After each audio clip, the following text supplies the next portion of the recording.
Голяма жега е. 37 градуса. Колата е пълна.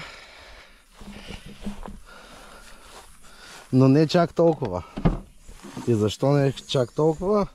Защото стефте няма...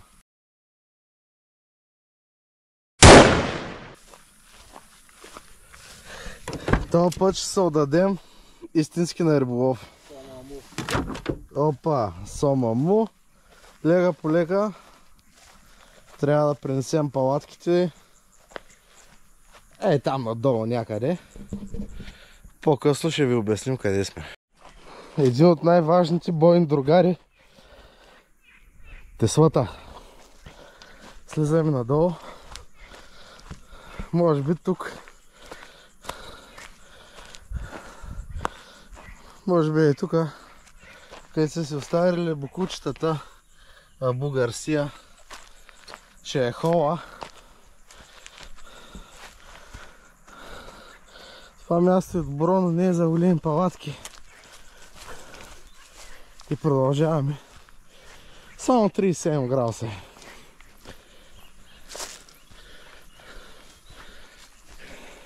Ето и пазителя на мястото. Ще ви запозная следващите дни с него. Мястото е много приоритетно за нас. Държи доста интересни риби, за които ще говорим следващите минути. Това е канал за къмпинг, за риболов, за интересни джаджи. Ще обсъждаме доста интересни теми. Абонирайте се за канала. Палатката я разпънахме доста бързо с помощта на тунката. Изглежда отвратително, мястото е под наклон и не може да забие никакво колче земята, защото е ад.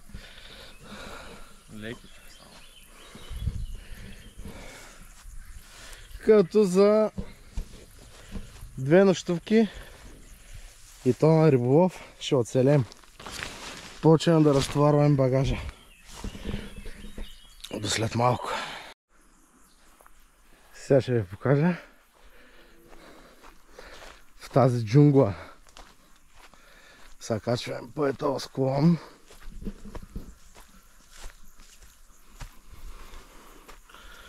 Опънахме едно въже, колкото за лампите. Гледам се са направили хората огнище с бокуците от Абу Гарсия. Там ще е мивката.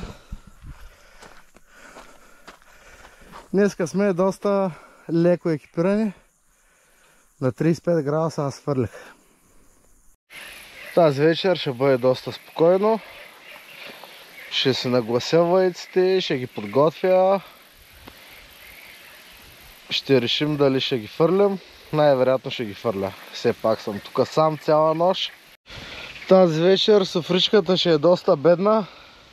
Както виждате, с малката масчика сме. Едно столче, хладилна чанта.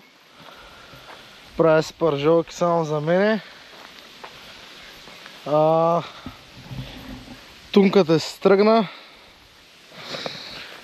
Понеже утре е на работа и тази вечер ще остана сам да къмпингуваме ето там. Като цяло, ето тук ще бъдем. Имаме една салатка, краснички, доматки и малко да погръжданеем моцарелка. Тук печени филейки с пилешки пържолки, леко вкусени предварително вкъщи.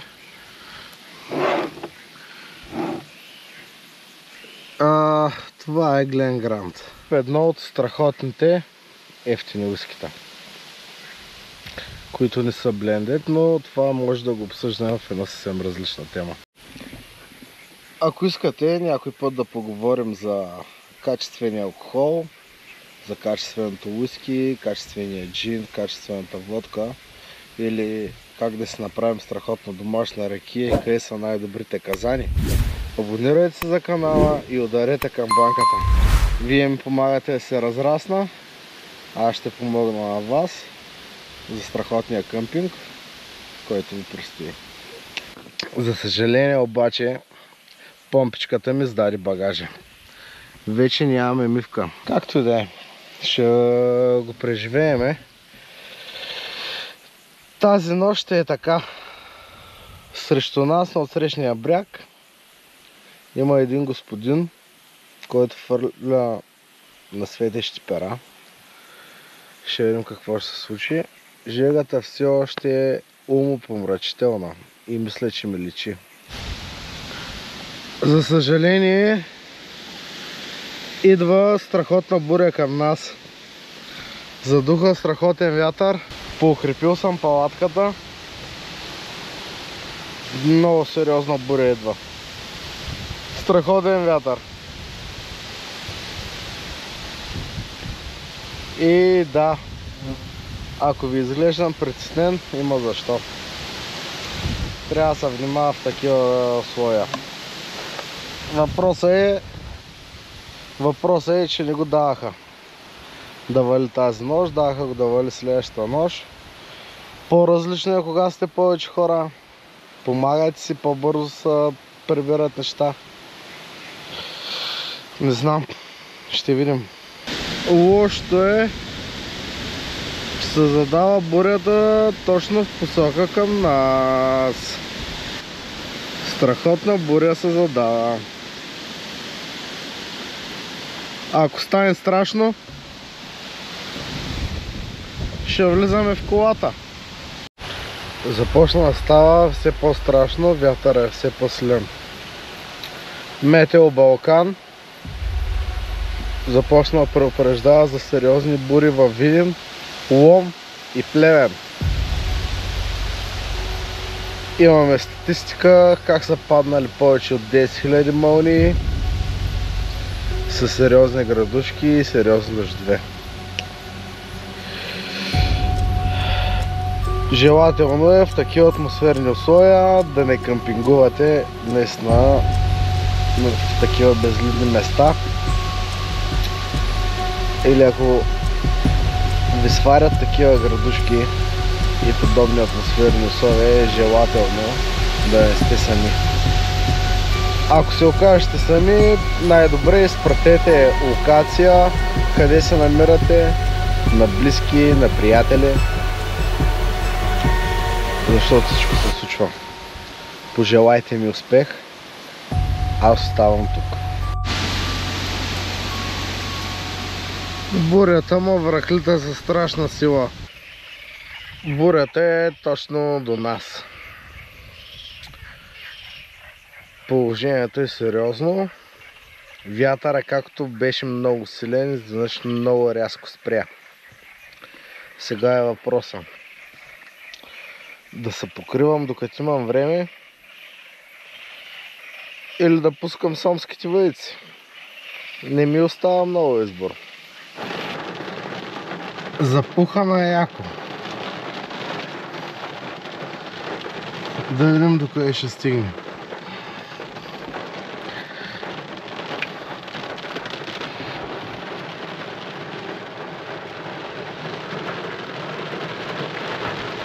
И яко не запраска. 8 hours later. Ден втори. Имаме гости от чужбина. Започва ситуацията да става по-сериозна. Сом. На болонез, тихо, нищо.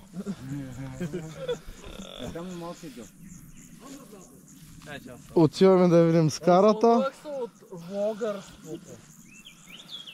Колегите отсреща откачат и те.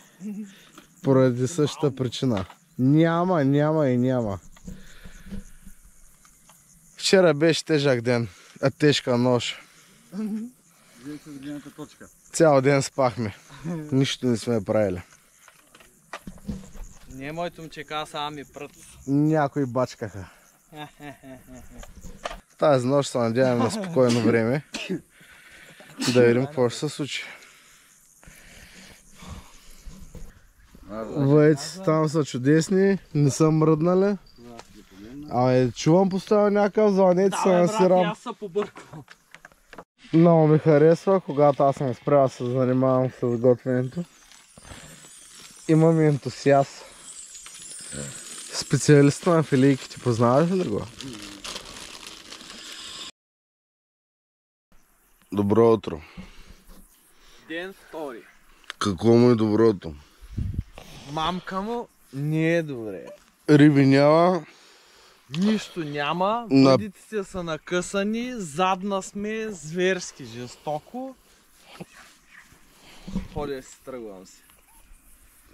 Риби няма. И нас ни няма. Последен влог за деня. Много пот, много сълзи, никаква риба. Край. Като всяко хубаво нещо, има своя край. Ами да. Събираем багажа, разпера започна да играе и да гони. Определено този уикенд беше доста повече мъка, отколкото успех. Пробвахме, видяхме, че не е твоето. Да. Чист риболова не е за всеки.